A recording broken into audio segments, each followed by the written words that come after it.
فجر کی نماز کے بعد جس گھر میں یہ تسبیح صرف ایک بار پڑھی جاتی ہے اس گھر کا بچہ امیر بن جاتا ہے۔ سبحان اللہ۔ بسم اللہ الرحمن الرحیم۔ محترم ناظرین، السلام علیکم۔ ناظرین، بطور مسلمان دین اسلام کی طرف سے ہمارے اوپر بہت سی عبادات کو لازم کیا گیا ہے۔ ان عبادات میں اللہ تعالیٰ کی وحدانیت کا اقرار کرنا، اللہ تعالیٰ کے پیارے محبوب صلی اللہ علیہ وسلم کو اللہ تعالیٰ کا آخری نبی ماننا، آخرت کے دن پر ایمان رکھنا، نماز، حج، روزہ، زکوٰۃ، ان سب کو ماننا اور ان فریضوں کو آسان طریقے سے انجام دینا جو اسلام کا لازمی جز ہیں۔ اور دین اسلام میں ان عقائد کے ساتھ نماز سر فہرست ہے جس کو دن میں 5 وقت ادا کرنے کا حکم دیا گیا ہے، اور دن میں 5 گانا نماز فرض ہے۔ ہر مسلمان کو چاہیے کہ وہ اس طرح سے زندگی بسر کرے کہ اس کی زندگی کا ہر کام عبادت میں شمار ہو، اور اس کا واحد حال یہی ہے کہ وہ ان ارکان اسلام اور اللہ اور اس کے رسول صلی اللہ علیہ وسلم کے بتائے ہوئے طریقے کے مطابق زندگی گزاریں۔ ہر بات میں حکم الہی کو پیش نظر رکھے، شریعت کو پیش نظر رکھے۔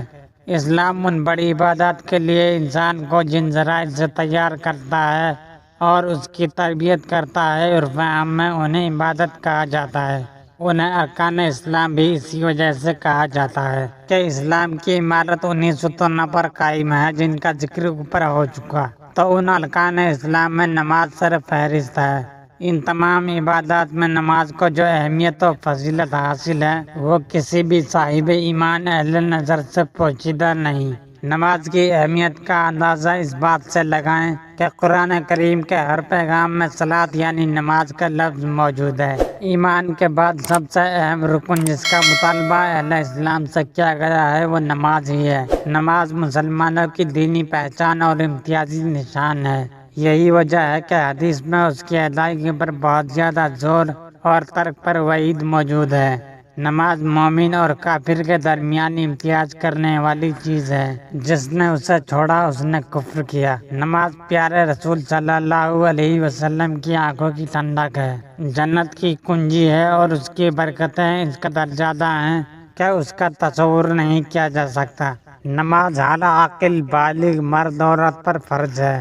اس کی فرضیت کا منکر یعنی انکار کرنے والا کافر ہے، اور جو جان بوجھ کر نماز چھوڑے وہ فاسق، سخت گنہگار اور عذاب نار کا حقدار ہے، کیونکہ نماز اللہ پاک کی خوشنودی کا سبب ہے۔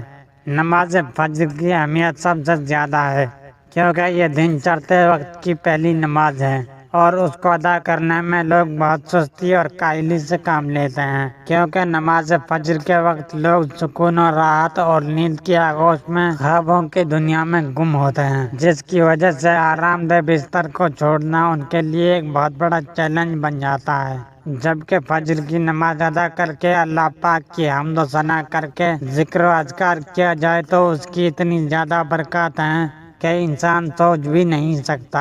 نماز فجر کی ادائیگی کے بعد اللہ پاک کا ذکر و اذکار کرنے والوں کی دلی خواہشات کو اللہ تعالیٰ پورا فرما دیتا ہے۔ ان کا پورا دن برکتوں میں گزرتا ہے اور ان کے تمام کام آسان ہو جاتے ہیں۔ تو ناظرین، ہمارا آج کا وظیفہ بھی فجر کی نماز کے بعد یہ تسبیح پڑھنے کا وظیفہ ہے۔ جو نماز فجر کے بعد گھر میں ایک تسبیح پڑھے گا اس گھر کا بچہ اللہ کے فضل و کرم سے اربوں کروڑوں پتی بن جاتا ہے۔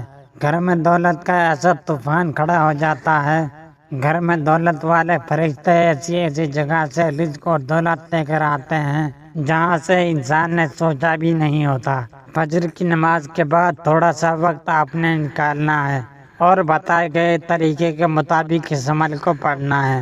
انشاءاللہ ساری زندگی دولت مند، ساری زندگی پیسوں میں کھیلیں گے، اور انشاءاللہ ساری زندگی آپ کو مالی مسائل کا سامنا نہیں کرنا پڑے گا۔ فجر کی نماز کے بعد ظہر کی نماز سے پہلے آپ نے یہ وظیفہ پڑھنا ہے۔ اور پڑھنا کیسے ہے؟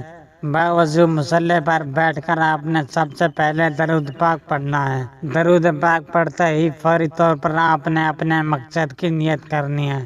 اس کے بعد پہلے نمبر پر آپ نے جو وظیفہ پڑھنا ہے وہ ہے یا اللہ، اور آپ نے یا اللہ کو صرف 15 بار پڑھنا ہے۔ اس کے بعد آپ نے دوسرے نمبر پر یا حکیموں کو پڑھنا ہے اور اس کو آپ نے صرف 11 بار پڑھنا ہے۔ اس کے بعد ایک تسبیح آپ نے لا الہ الا انت سبحانک انی کنت من الظالمین کی پڑھنی ہے، اور آخر میں وہی درود پاک پڑھنا ہے جو عمل کے شروع میں پڑھا تھا۔